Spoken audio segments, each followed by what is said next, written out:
সিলেট ও সুনামগঞ্জের বিভিন্ন সীমান্ত এলাকায় অভিযান চালিয়ে আরও প্রায় কোটি টাকার চোরাই পণ্য জব্দ করেছে বিজিবি।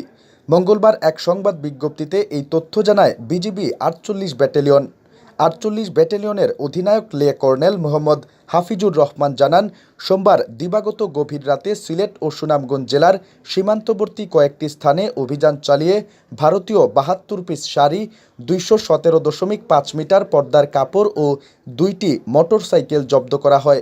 এছাড়া বাংলাদেশ থেকে পাচারের সময় ১৪,৮৪০ কেজি রসুনও জব্দ করে বিজিবির টহল দল।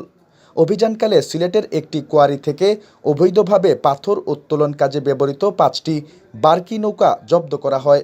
জব্দকৃত মালামালের বাজার মূল্য আনুমানিক ৯৩,৩১,২৫০ টাকা বলে জানিয়েছে বিজিবি।